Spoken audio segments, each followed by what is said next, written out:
coming up on Hoosier Sports Night. The men's basketball team has a new coach. We will tell you all you need to know about Archie Miller. After many highs and lows, the basketball season is officially over in Bloomington following the women's loss to Villanova last Sunday. This is Hoosier Sports Night.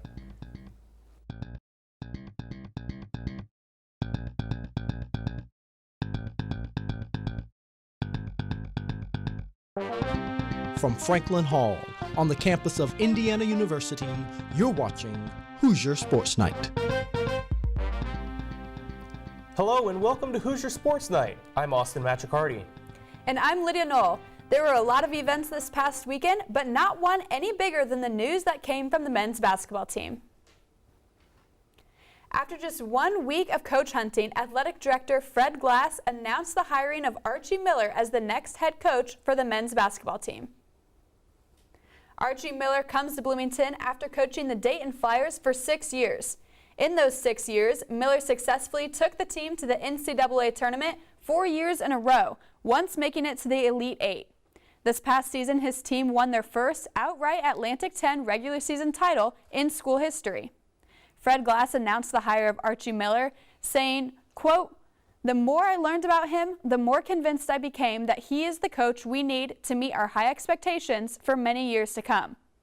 Archie is a proven leader, proven winner, proven recruiter, and a proven player developer with a defense-first mentality that will help us win championships."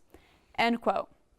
A press conference with Miller was held Monday afternoon in which Miller addressed the players, the fans, and the future of Indiana basketball.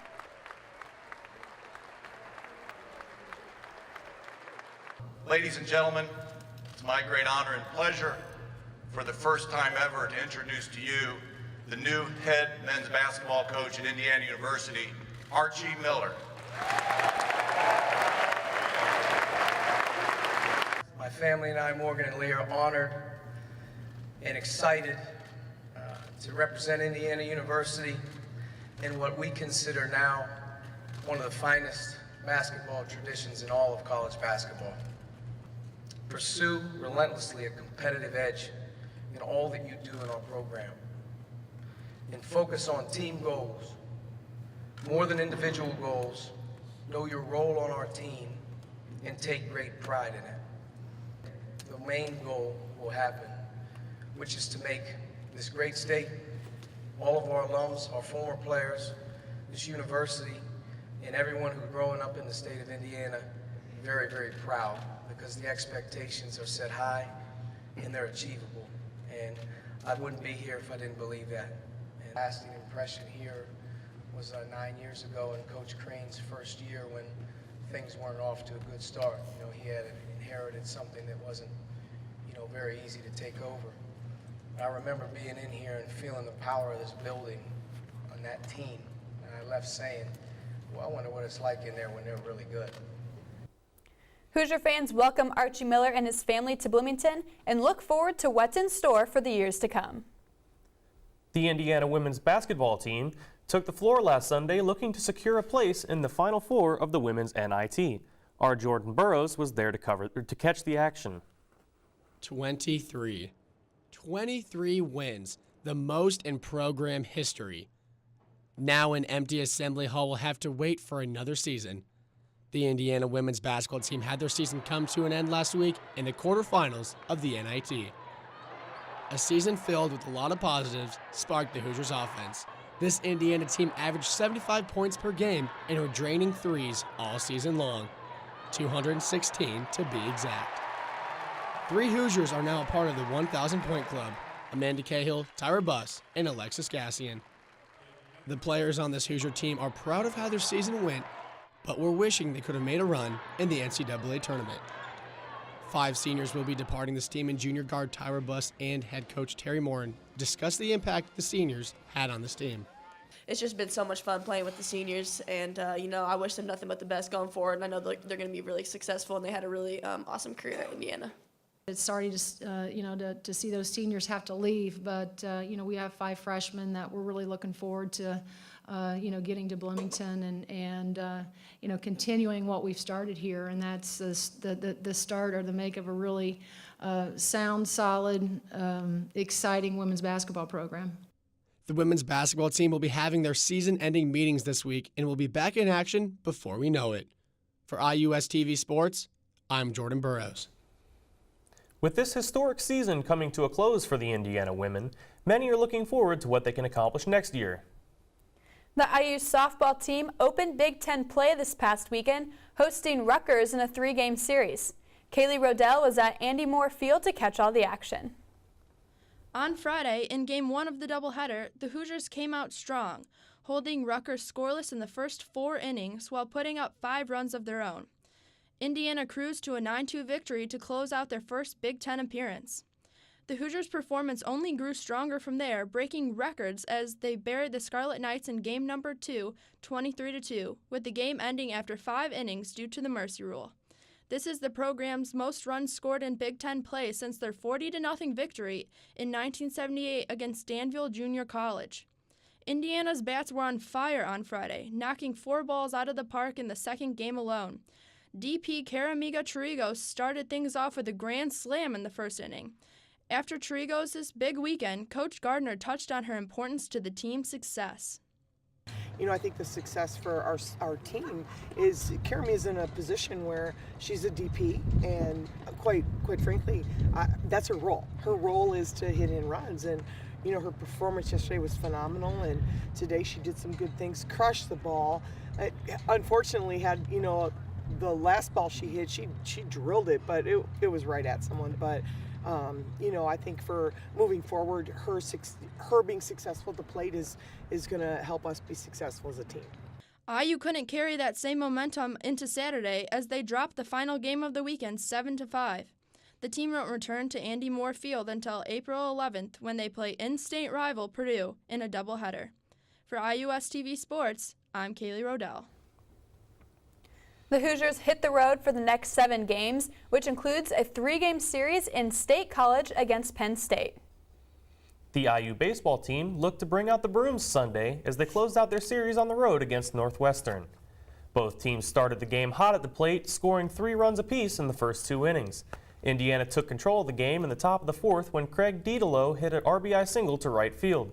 2 at-bats later, Matt Lloyd brought in another run to make the score 5-3. Logan Sowers followed that up with a 2 RBI double to extend the lead to 4 runs. In the 8th, the Hoosiers scored 3 runs to extend the lead to 7. The Wildcats rallied at the end of the game, bringing the lead down to 1 run, but couldn't complete the comeback, giving Indiana the win 10-9. Indiana also took on Evansville at home on Tuesday, winning 6-3 to make their record 14-8-1. Matt Lloyd had a big weekend for the Hoosiers, going 9 for 14 at the plate with 4 home runs and 10 RBIs. Lloyd also closed out 2 of last weekend's wins on the mound, collecting 1 save and 2 strikeouts. Indiana will look to stay hot this weekend as they take on the Nebraska Cornhuskers at home in a 3-game set. The men's tennis team returned to the court after an extended period off as they hosted a doubleheader Sunday afternoon at the IU Tennis Center, welcoming the Northwestern Wildcats and the Detroit Mercy Tigers. The Hoosiers did not get off to the start they wanted against 20th-ranked Northwestern as they found themselves down 1 game early when they lost the doubles point. But the Hoosiers found themselves back in the match against the Wildcats when freshman Zach Brodny put the Hoosiers on the board with a 6-2, 6-4 victory in the 6th spot. Senior Matthew McCoy injected the Hoosiers with some life again when he defeated Dominic Sterry. That energy was soon taken away when #1 singles player Antonio Cimbellin lost to Strong Kirkheimer, who is ranked 41st nationally, putting IU in a hole they would not overcome, as they would fall to Northwestern 4-2.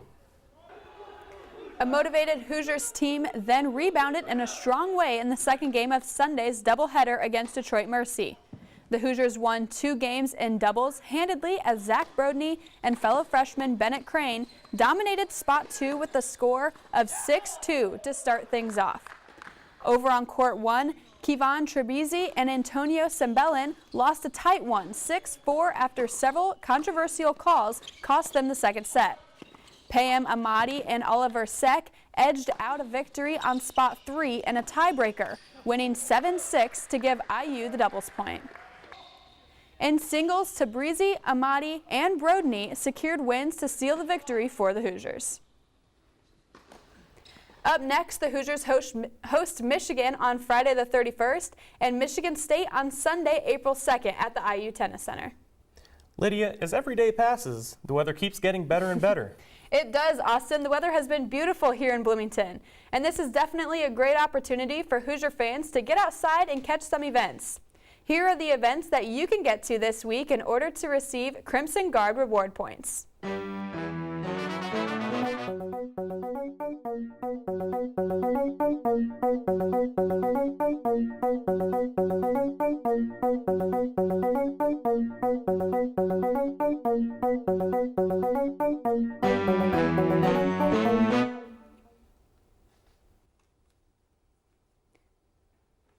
When Hoosier Sports Night continues, we take a look at the lacrosse team who is in action this past week.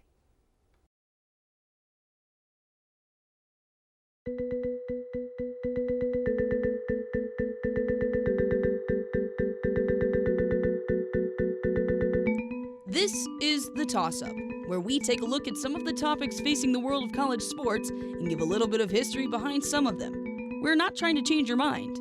We just want to dive deeper into the topics that keep you tuned in to the teams you love. The Toss-Up, airing every Sunday during the 2017 semester.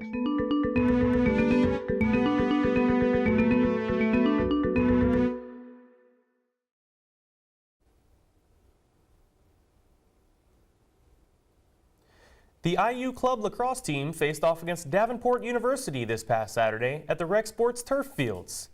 The match started off strong for both teams, but it was Davenport who was able to pull away in the later stages to secure the win.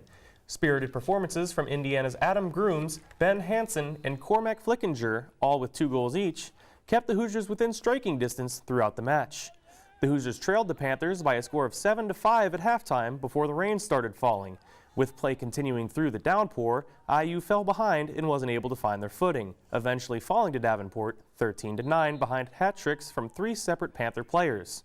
Despite losing the day before, IU was able to turn things around on Sunday with a win against Western Michigan University 9-8 in double overtime. After their win, the Hoosiers' record stands at 4-4 on the season. The Hoosiers will head on the road for their next 5 matches before returning home for their last regular season game against Purdue on April 15th. Indiana men's rugby faced its second top 10 opponent this season, this time welcoming 5th-ranked Penn State to Bloomington. Tyler Sousley scores first and last at wing for Indiana, as the Hoosiers take the match from the Nittany Lions 29-19. The first half was a defensive struggle before the Hoosier offense got moving against Penn State. Captain Bryce Campbell returned and scores on an errant pass by the Penn State center. Penn State is not a member of the Big Ten Universities Conference, so this was actually a matchup between 2 conference champs, a tough test for an Indiana team with plans to go deep in the playoffs this season. With the win, Indiana still only has 1 loss in the spring season, which was at Arkansas State. Up next is a trip to South Bend against the University of Notre Dame on Saturday. The Hoosiers won't be back home until the playoffs on April 15th. That does it for this week's edition of Hoosier Sports Night. As always, thanks for tuning in. Don't forget to like our page, IUSTV Sports, on Facebook and follow us on Twitter at IUSTV Sports. For Lydia Knoll, I'm Austin Magic Hardy. We'll see you next week.